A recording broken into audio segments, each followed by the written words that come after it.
पाकिस्तान को 450 billion US dollar की add दी जा रही है, मदद दी जा रही है, जिससे कि वो मौजूदा उसके 32 F-16 जो स्क्वाड्रंस के अंदर बटे हुए हैं उनको अपग्रेड कर सके।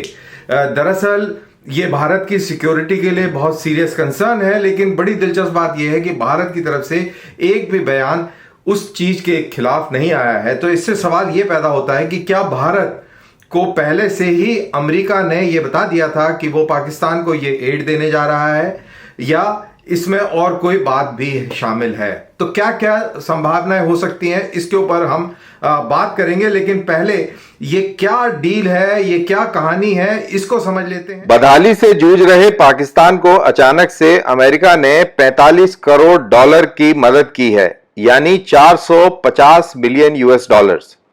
इसका ऐलान इसलिए किया गया है ताकि पाकिस्तान ये रुपए को अमेरिका से मिले F-16 के रखरखाव में खर्च कर सके।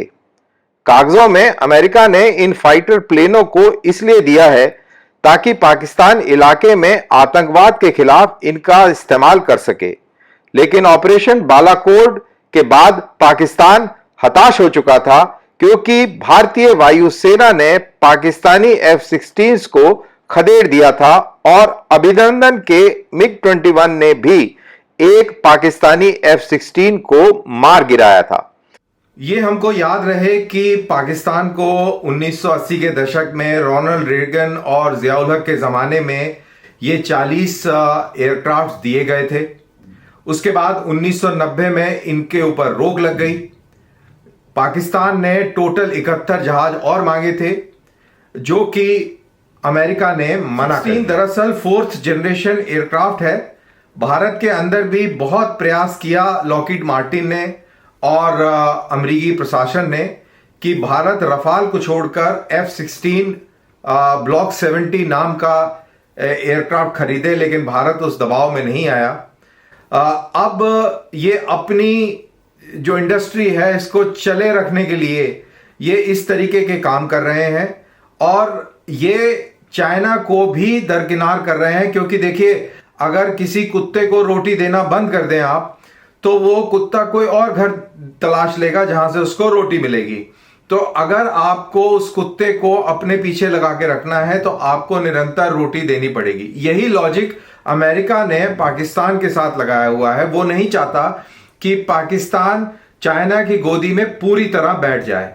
अमेरिका अपना जो स्ट्रेटेजिक एडवांटेज है इस एयरक्राफ्ट के जरिए माध्यम से, ये F-16 है, इसके माध्यम से वो अपना स्ट्रेटेजिक वर्चस्व, अपना दबाव, अपनी पकड़ जो है बनाए रखना चाहता है।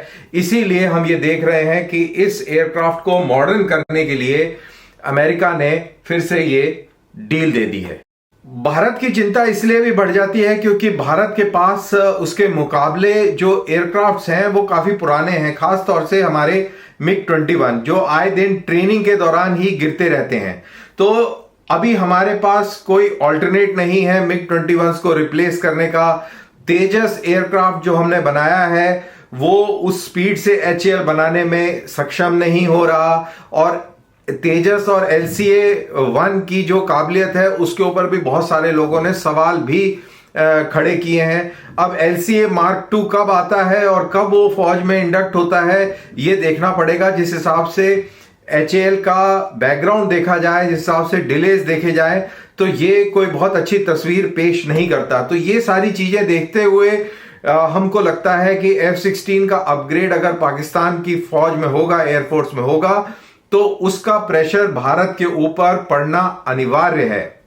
भारत के पास रफाल जरूर है, लेकिन यह भी समझें कि हमारे जिम्मेवारी का इलाका भी बहुत बड़ा है। हमें चीन के साथ भी अपनी लाइन ऑफ एक्चुअल कंट्रोल के ऊपर हिसाब किताब देखना है, हमने पाकिस्तान को भी देखना है। साथ में हमारा मैरीटाइम रीजन बहुत बड़ा है, हमें उसके ऊपर भी डोमिनेंस बना के रखनी है।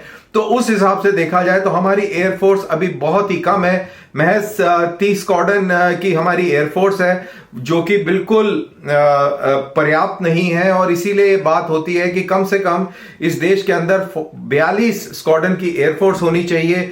और जिस तरीके से हमारे देश के अंदर ब्यूरोक्रेसी है और डिले फैक्टर्स हैं, करप्शन के तमाशे जो आए दिन खड़े होते रहते हैं, डिफेंस डील्स को लेकर, ये सारी चीजें जो है काफी परेशान करने वाली हैं। और जब इनको इस कॉन्टेक्स्ट में देखा जाए कि अब पाकिस्तान जैसे रोग मुल्क को बेस्ट ऑफ द टेक्नोलॉजी दी जा रही है उसके एग्जिस्टिंग F-16s को अपग्रेड करने के लिए, तो ये हमारे लिए चिंता का सबब बनती है, चिंता का कारण बनती है। अब देखना यह है कि भारत कैसे इस चुनौती को निपटेगा।